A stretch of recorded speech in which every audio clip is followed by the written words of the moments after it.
Hello students, चलो आज हम लोग पहले मुकुंद क्लासेस से इस क्लास में आपका स्वागत करते हैं।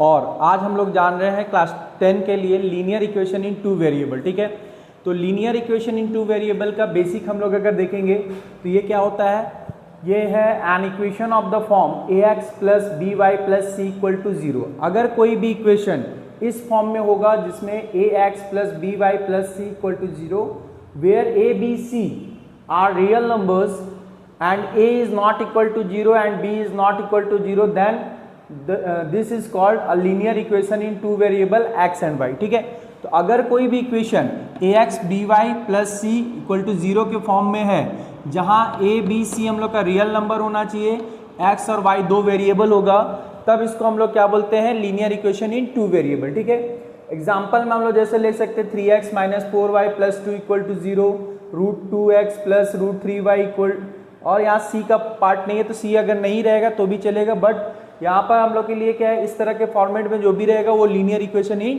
टू वेरिएबल कहलाता है। ठीक है, लेकिन हम लोग को यहाँ पर पढ़ना linear equation in two variable, लेकिन यहाँ है सिस्टम ऑफ लीनियर इक्वेशन, यानी हम लोग को दो इक्वेशंस चाहिए। ठीक है, तो system of linear equation of linear equation, यहाँ पर हम लोग सिस्टम ऑफ लीनियर इक्वेशंस का जब बात करेंगे तो यहाँ पर टू इक्वेशंस होगा। ठीक है, तो फॉर्मेट वही रहेगा A x plus B Y plus C equal to 0, और दूसरा भी तब इसी फॉर्म में रहेगा A x plus B Y plus C is equal to 0।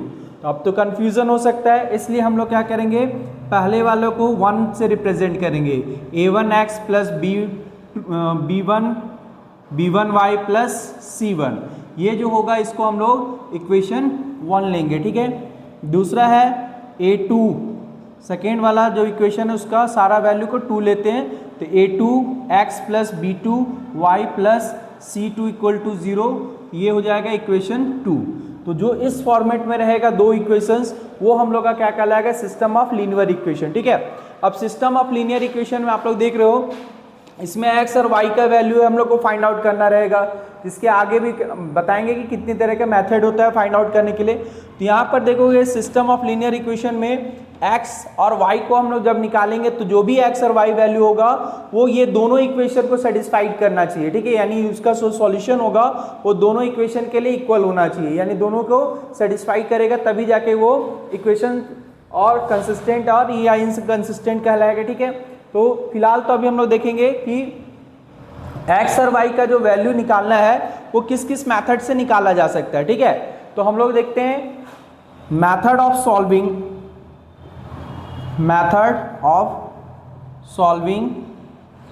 A pair of linear equation, equations in two variable. ठीक है, तो कौन कौन सा मेथड है जिससे हम लोग pair of linear equation in two variable को सॉल्व कर सकते हैं, यानी जब भी जोड़ा देगा तो pair of linear equation in two variable, अगर इसको हम लोग linear equation in two variable ना लिख के इसको पेयर ऑफ लीनियर इक्वेशन करें तो ज़्यादा बेटर होगा। रीज़न क्या है कि हम लोग इस चैप्टर को पूरा इसी के हिसाब से पढ़ेंगे, पेयर ऑफ यानी हमेशा जोड़ा में इक्वेशन रहेगा। ठीक है, तो यहाँ पर हम लोग को देख रहे हैं कि method of solving a pair of linear equation in two variable क्या है। तो हम लोग को दोनों को सॉल्व करने का कई तरीका है। तो सबसे पहला इसमें बेसिक तरीका है, जो पहला तरीका है वो होता है हम लोग का ग्राफिकल मेथड। ठीक है, ग्राफिकल मेथड है। सेकेंड है हम लोग का सब्स्टिट्यूशन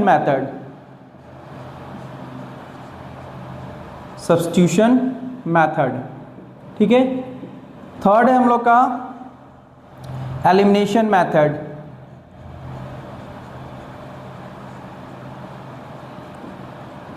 एंड फोर्थ है क्रॉस मल्टीप्लिकेशन मेथड।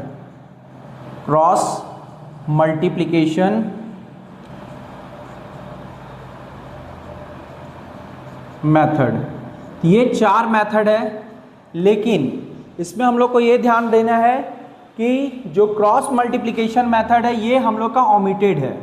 ठीक है, ये हम लोग के सिलेबस से ओमिट किया गया है बहुत पहले ही। तो हम लोग इस क्रॉस मल्टीप्लिकेशन मेथड को नहीं पढ़ना है, ठीक है। हम लोग को basically graphical method, substitution method और एलिमिनेशन मेथड का ही यूज़ करना है, ठीक है।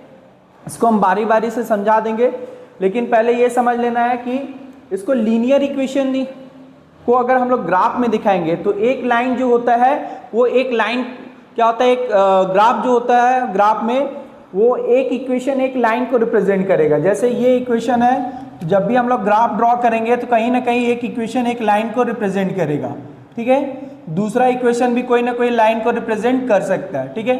तो हर एक इक्वेशन एक लाइन को रिप्रेजेंट करेगा, इसलिए ये हम लोग का लीनियर इक्वेशन हो गया, ठीक है।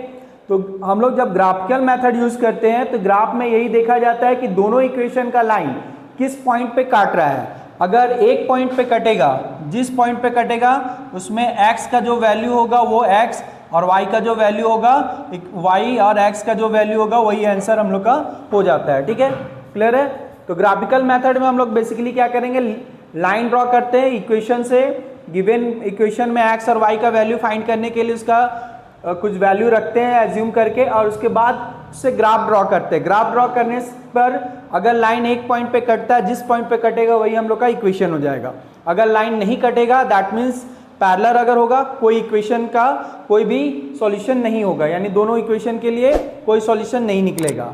और अगर ओवरलैप करेगा मतलब एक लाइन दूसरे लाइन पे आ जाएगा, दैट मीन्स अगर एक इक्वेशन का लाइन आया ये दूसरा इसी के ऊपर आएगा तो हर एक पॉइंट कटता हुआ माना जाएगा, that means infinite many solutions होगा, ठीक है। ये तीन कंडीशन, ये एक सॉल्यूशन निकलेगा, नो सॉल्यूशन होगा या इनफिनाइट मेनी सॉल्यूशन, ये हम लोग आगे देखेंगे कि किस कंडीशन पे होता है, ठीक है। तो ये हम लोग का हो गया ग्राफिकल रिप्रेजेंटेशन के लिए, ठीक है। दूसरा है हम लोग का सब्स्टिट्यूशन मेथड। सब्स्टिट्यूशन का मतलब क्या होता है, जैसे हम लोग अक्सर गेम खेलते हैं तो गेम में देखते हो ना कि कोई सब्स्टिट्यूट रहता है, अगर किसी को कोई चोट लग गया तो उसके बदले में कोई आ जाता है सब्स्टिट्यूशन के रूप में, ठीक है। या हम लोग शादी उदी का कार्ड मिलता है, पूरा फैमिली नहीं जा पाता है या कहीं जाना रहता है, एक जगह दो कार्ड मिल गया होता है, तो ऐसे केस में हम लोग क्या करते हैं, अपना सब्स्टिट्यूट भेज देते हैं। दैट मीन्स पापा मम्मी कहीं नहीं जा सकते हैं तो वो किसी दूसरे पार्टी में और हम लोग किसी दूसरे पार्टी में चले जाते हैं ताकि दोनों जगह हो जाए, ठीक है। तो हम लोग पापा मम्मी का सब्स्टिट्यूट हो जाते हैं, ठीक है। या मेरे जगह कोई मेरा क्लास ले रहा है तो वो मेरा सब्स्टिट्यूट हो जाएगा, तुम्हारे जगह किसी को कोई काम कर रहा है तो वो तुम्हारा सब्स्टिट्यूट हो जाएगा।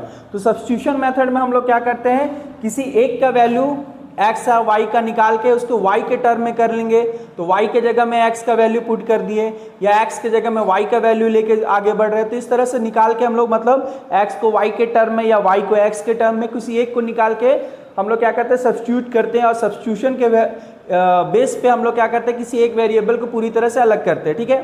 फिर है हम लोग का एलिमिनेशन। एलिमिनेशन का मतलब ही होता है हटाना यानी खत्म करना, ठीक है। तो इसमें हम लोग क्या करते हैं कि एलिमिनेशन मेथड में बेसिकली जब हम लोग का एक्स वाई इस तरह रहेगा तो किसी एक इक्वेशन में या तो y या तो x वेरिएबल के साथ जो भी इसका कॉफिशिएंट रहता है उसको इक्वल करते हैं और उसको काटते हैं, ठीक है। इक्वल करके इक्वल और अपोजिट रहेगा तो कैंसिल हो जाएगा, तो सिर्फ एक वेरिएबल बचेगा और एक वेरिएबल को निकालना आसान हो जाता है, ठीक है। तो ऐसे केस में हम लोग क्या करेंगे कि किसी एक वेरिएबल को इक्वल करेंगे, बाय न्यूमेरिकली इक्वल किया जाता है, उसके बाद साइन अपोजिट करके उसको कैंसिल आउट किया जाता है। तो इस तरह का कैंसिलेशन हम लोग का एलिमिनेशन मेथड में जाता है, ठीक है। क्रॉस मल्टीप्लिकेशन में हम लोग का एक फॉर्मूला आता है, तो उस फॉर्मूला के बेसिस पे हम लोग चलते हैं, तो उसमें हम लोग अगर क्रॉस मल्टीप्लिकेशन में करते हैं तो वो भी इजी पड़ता था, बट चूंकि ओमिटेड है तो इसलिए हम लोग इस पे ध्यान नहीं देंगे, ठीक है। तो हम लोग को बेसिकली किस पे ध्यान देना है, एक ग्राफिकल मेथड पे, एक सब्स्टिट्यूशन मेथड पे और एक एलिमिनेशन मेथड पे, ठीक है। अब इसके बाद देखो हम लोग का एलिमिनेशन मेथड इतना होने के बाद हम लोग के पास कुछ कंडीशंस है, किस कंडीशन पे क्या क्या होगा, ग्राफ में होगा चाहे वो, ठीक है। तो यहाँ कंडीशंस इसको याद रखना, ये हम इस कंडीशंस के बेसिस पे, ठीक है, बहुत सारा क्वेश्चंस आता है और हर क्वेश्चन को लगभग इस कंडीशन पे सॉल्व किया जा सकता है, ठीक है। तो पहला कंडीशन क्या है, पहला कंडीशन में हम लोग क्या करते हैं, देखो जो भी इक्वेशन 1 और 2 का लाइन है a1 a2 b1 b2 c1 c2, इसको फिर से एक बार लिख लेते हैं, ज़्यादा सही रहेगा, ठीक है। यहाँ पर हम लोग का इक्वेशन हो गया a1x plus b1y plus c1 equal to 0, या c1 इस साइड भी हो सकता है, a2x plus b2y plus c2 equal to 0। ये इक्वेशन 1 के लिए, और ये इक्वेशन 2 हो गया, ठीक है।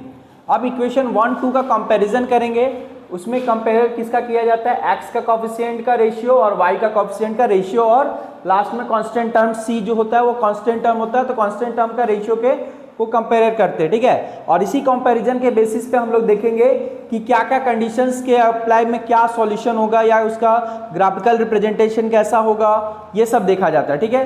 तो पहला हम लोग कंडीशन लेते हैं, दैट इज पहला कंडीशन क्या है, व्हेन हम लोग कंपेयर करते हैं a1 बाई a2 और b1 बाई b2 का, that means a1 by a2 is not equal to b1 by b2, ठीक है।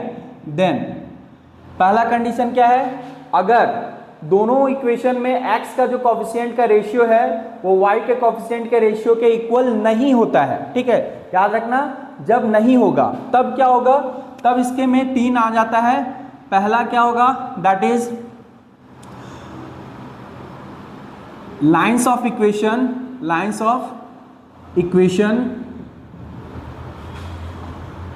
इंटरसेक्ट एट ए पॉइंट, ठीक है, इंटरसेक्ट एट अ पॉइंट, ठीक है। ये ग्राफिकली के लिए है, ठीक है, ग्राफिकल मेथड में हम लोग यूज करेंगे। तो इसमें इक्वेशन ऑफ लाइन जो होगा एक दूसरे को किसी एक पॉइंट पे काटेगा। सपोज दैट ये हम लोग का इक्वेशन 1 का लाइन, दूसरा इक्वेशन 2 का लाइन, तो ये कहीं ना कहीं एक पॉइंट पे काटेगा, ठीक है, क्लियर है। यानी line of equation intersect at A point.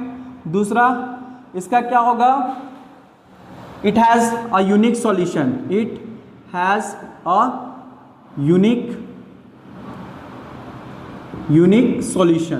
Unique solution that means x का एक फिक्स वैल्यू और y का फिक्स वैल्यू। क्यों, क्योंकि एक पॉइंट पे कट रहा है इसलिए एक सॉल्यूशन निकलेगा। अगर जितना पॉइंट पे एक दूसरे को इक्वेशन काटेगा या लाइन ऑफ इक्वेशन काटेगा उतना सॉल्यूशन होता है। यहाँ एक पॉइंट पे काट रहा है, दैट मीन्स एक सॉल्यूशन निकलेगा, तो इसका एक कंडीशन होता है, it has a unique solution, ठीक है। तीसरा, अगर सॉल्यूशन होगा तो ये कंसिस्टेंट कहलाएगा, ठीक है। तो line of equations will be, line या इक्वेशन विल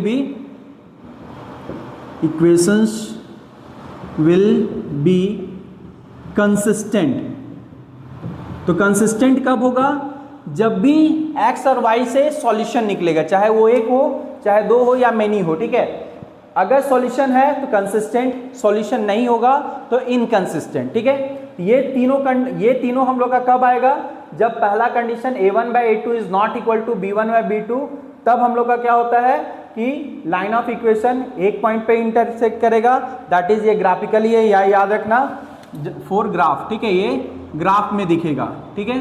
तो ग्राफ में पता करना रहेगा कि ग्राफ में एक पॉइंट पे काटेगा या नहीं काटेगा, तो बस a1 बाई a2 और b1 बाई b2 का रेशियो चेक करना है। अगर इक्वल नहीं होता तो दैट मीन्स ग्राफ पे एक पॉइंट पे काटेगा, यानी एक पॉइंट पे काटेगा तो it has a unique solution, एक यूनिक सॉल्यूशन होगा, ठीक है। ये मेंशन कर देते हैं, intersect at A point a unique solution and it will be consistent, ठीक है। ये हो गया। सेकेंड कंडीशन क्या है, व्हेन, अब देखो जब a1 बाई a2 और b1 बाई b2 का कंपैरिजन किए तो उसमें इक्वल टू नहीं था। सपोज कर लो ये इक्वल हो जाता है, that means a1 by a2 is equal to b1 by b2, ये होगा। तब हम लोग c1 c2 का कंपैरिजन में लाएंगे। Suppose that c1 c2 equal नहीं होता है, ठीक है। अगर c1 c2 इक्वल नहीं होता है देन क्या होगा तब अपने पास, तो फिर तीन हम लोग का आएगा, क्या होगा, तो पहला lines of equations will be parallel, ठीक है। अब देखो इक्वेशन का लाइन, यानी हम बताए थे कि एक इक्वेशन एक लाइन को रिप्रेजेंट करता है, तो दोनों इक्वेशन दो लाइन बनाएगा और दोनों लाइन इस कंडीशन में क्या होगा, पैरेलल हो जाएगा। सपोज कर लो ये इक्वेशन 1 का लाइन है तो ये इक्वेशन 2 का लाइन है, दोनों लाइन एक दूसरे के पैरेलल हो जाएगा, ठीक है। कब होगा, जब a1 by a2 is equal to b1 by b2 but not equal to c1 by c2, यानी x का जो कोफिशिएंट का रेशियो y का कोफिशिएंट का रेशियो के बराबर होगा बट इसका कांस्टेंट टर्म के रेशियो के बराबर नहीं होगा, तब हम लोग का लाइन ऑफ इक्वेशन ग्राफिकली क्या होगा कि पैरेलल होगा। ये याद रखना, ये किसके लिए, तो ग्राफ में हम लोग को रिप्रेजेंट करेंगे ये चीज, ठीक है। दूसरा, अब चूंकि लाइन तो एक दूसरे को पैरेलल हो रहा है, तो पैरेलल लाइन कभी भी एक दूसरे को इंटरसेक्ट नहीं करते। देखते हो ना, ट्रेन जो होता है, ट्रेन का पटरी पैरेलल होता है, वो कभी भी इंटरसेक्ट नहीं करता है। तो लाइन ऑफ इक्वेशन जो होगा अगर पैरेलल होगा तो उस केस में कोई सॉल्यूशन नहीं होगा। क्यों? क्योंकि एक पॉइंट पे कटने पे एक सॉल्यूशन होता था, अब पैरेलल लाइन कभी कटेगा नहीं तो इसका सॉल्यूशन नहीं होगा। तो इसके लिए लिखेंगे इट हैज नो सॉल्यूशन। ठीक है, इट हैज नो सॉल्यूशन। कब नो सॉल्यूशन? जब a1/a2 is equal to b1/b2 but not equal to c1/c2। ये कंडीशन जब अप्लाई होगा तो इसका कोई सॉल्यूशन नहीं होगा। और तीसरा, अगर सॉल्यूशन नहीं है, ठीक है, इक्वेशन विल बी इनकंसिस्टेंट। ठीक है, अगर इक्वेशन में सॉल्यूशन नहीं निकल रहा है, ठीक है, तो वो क्या कहलाएगा? इनकंसिस्टेंट कहलाएगा। तो ये हम लोग का हो गया इस कंडीशन के लिए कि अगर a1/a2 b1/b2 के इक्वल है बट c1 c2 के इक्वल नहीं है, तो ग्राफ में ये क्या होगा? पैरेलल लाइंस को शो करेगा। पैरेलल लाइन कहीं भी कटता नहीं है, इसलिए इसका कोई सॉल्यूशन नहीं होगा। और अगर सॉल्यूशन नहीं है तो ये क्या कहलाएगा? इनकंसिस्टेंट कहलाएगा। ठीक है, तो ये क्लियर है। अब देखो इसका तीसरा कंडीशन क्या है? तीसरा कंडीशन हम लोग का है थर्ड। अभी तक हम लोग a1 a2 का कंपैरिजन किए तो ये इक्वल नहीं था, फिर दूसरा में ये दोनों इक्वल किए, तब तीसरा वाला को लाए और ये इक्वल नहीं हुआ, ये दोनों इक्वल हो गया। अब तीसरा कंडीशन सब इक्वल। ठीक है, तो तीसरा कंडीशन होता है when a1/a2 is equal to b1/b2 and is equal to c1/c2। ठीक है, देन अगर मान लो कि तीनों का वैल्यू a1/a2 b1/b2 और c1/c2 तीनों का रेशियो सेम हो जाता है। सेम हो जाता है मतलब समझो कि जो फर्स्ट इक्वेशन का लाइन होगा वही सेकेंड इक्वेशन का भी लाइन बन जाएगा। ठीक है, क्योंकि वैल्यू तो सेम है। ठीक है, तो इस कंडीशन में क्या होगा? ग्राफिकली अगर देखेंगे इसको तो lines of equations will be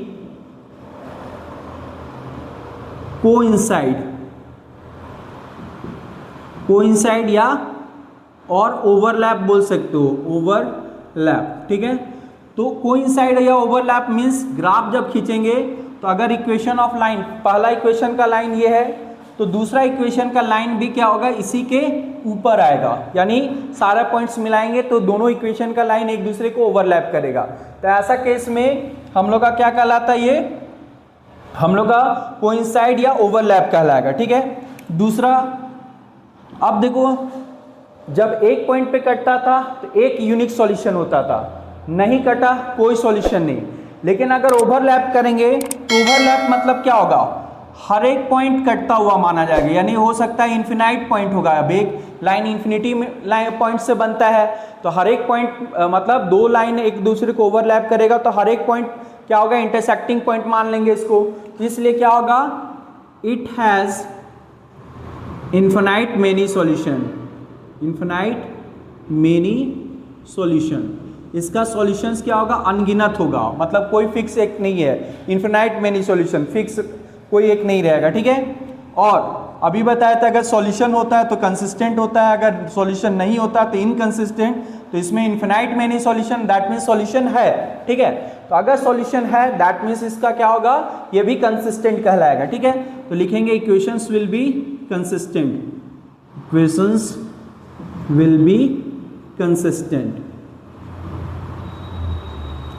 ठीक है, तो देखो अब हम लोग का जो बेसिक है, ये पूरा इंफॉर्मेशन हम लोग का इंट्रोडक्शन पार्ट था। इंट्रोडक्शन पार्ट में पहले ये समझना है कि कोई भी linear equation ax plus by plus c के फॉर्म में रहेगा, जिसमें linear equation in two variable में दो वेरिएबल x y ले लिए, और a b c हम लोग का क्या है?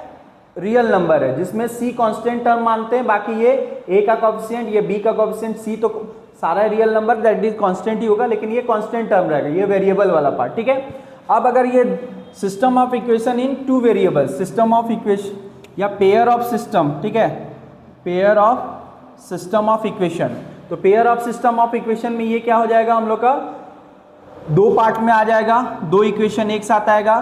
तो पहला इक्वेशन का भी फॉर्मेट वही रहेगा, दूसरा भी यही रहेगा, लेकिन चूंकि दो इक्वेशन है तो हम लोग इसको a1 b1 c1 कर लेंगे, दूसरा को a2 b2 c2 कर लेंगे। ठीक है, अब हम लोग को सॉल्व करने का तरीका बता दिए थे कि इसमें 4 तरीका है, जिसमें से चौथा तरीका जो हम लोग का ओमिटेड है, दैट मीन्स बोर्ड एग्जाम में ये इससे बनाना गलत हो जाएगा, ठीक है। आंसर सही होगा, आंसर के लिए मार्क्स मिलेगा, लेकिन ये मेथड गलत हो जाएगा क्योंकि ये ओमिटेड है हम लोग का सिलेबस से। तो हम लोग को ग्राफिकल मेथड आएगा, सब्स्टिट्यूशन मेथड आएगा, एलिमिनेशन मेथड आएगा।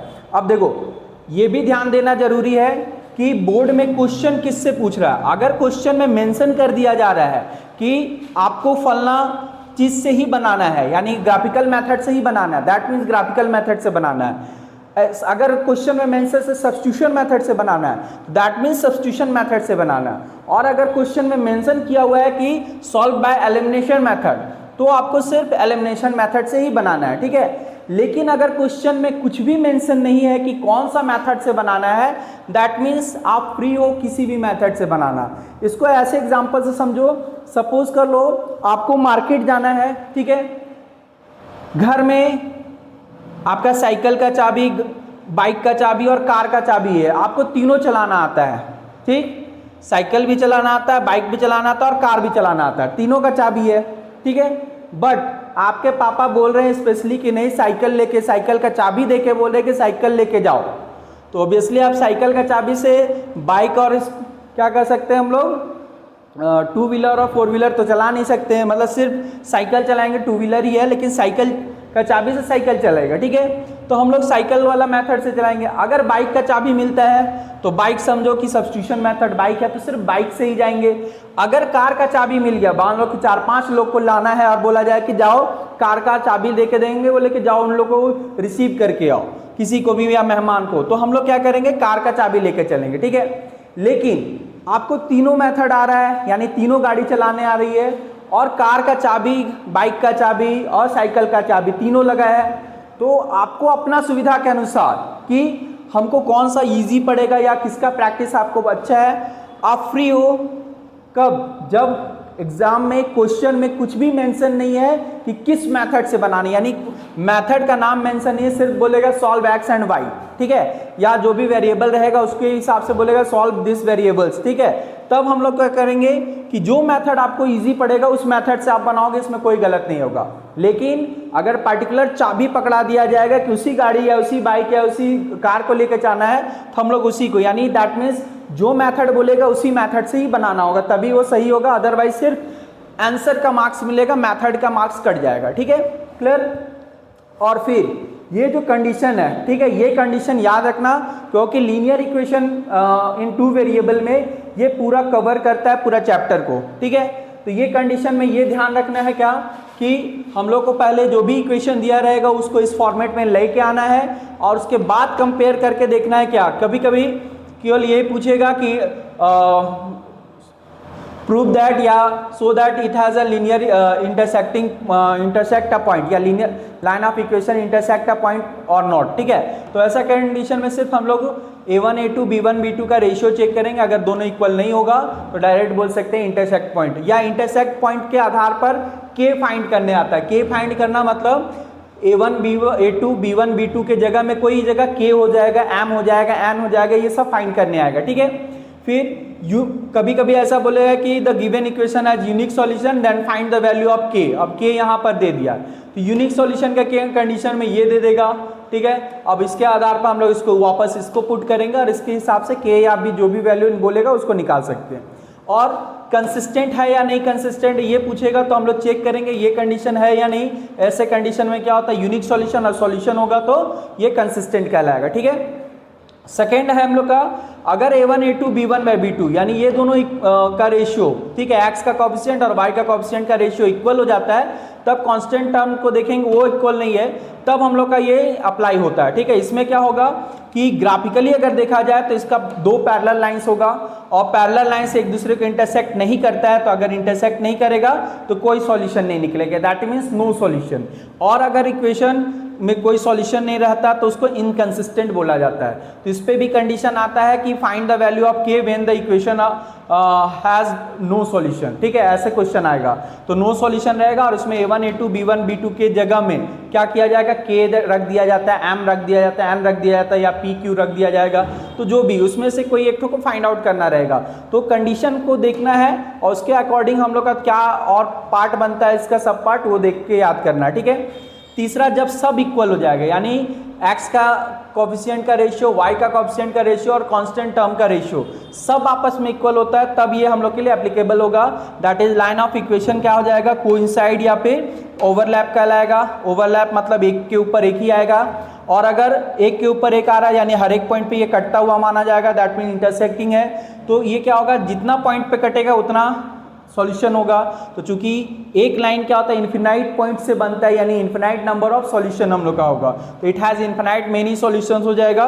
तो इसको भी हम लोग अंडरलाइन कर देते कि इस केस में कोइंसाइड या ओवरलैप होगा, इन्फिनाइट मेनी सॉल्यूशन होगा और ये कंसिस्टेंट होगा, ठीक है। और इसमें भी वही होगा, k का वैल्यू फाइंड आउट करने के लिए आता है इसके हिसाब से, ठीक है। तो हम लोग जब चैप्टर बनाएंगे तब ये चीज़ याद रखना और इसको माइंड आउट कर लेना कि कितना चीज़ क्या क्या है, कंडीशन याद होना चाहिए, ग्राफ का फॉर्मेट क्या होता है वो देखना चाहिए, और किस मेथड को हम लोग यूज़ कर रहे हैं वो भी क्वेश्चन में अगर मेंशन कर देते हो तो ज़्यादा बेटर रहेगा, ठीक है। ऐसे आपका जो एग्जामिनर चेक करने वाले रहेंगे वो उन्हें तो मेथड पता है, फिर भी आप अगर मेंशन करते हो तो ज़्यादा बेटर है, ठीक है। और क्वेश्चन में जो भी क्वेश्चन में बोलता है कि इसी मेथड से यूज़ करना है तो दैट मीन्स उसी मेथड से बनाना है, ठीक है। और अगर क्वेश्चन में किसी मेथड का नाम नहीं है तो आप जो चाहो यानी जो आपके सिलेबस में वैसा मेथड का ही यूज़ करके आप बना सकते हो, ठीक है। तो आपको अगर ये वीडियो इन्फॉर्मेटिव लगा हो तो आप इसको लाइक एंड सब्सक्राइब कीजिए। बाकी हम लोग एक्सरसाइज पे नेक्स्ट वीडियो या अभी इसके साथ हम लोग वीडियो बनाएंगे तो उसको देखेंगे, ठीक है। Thank you.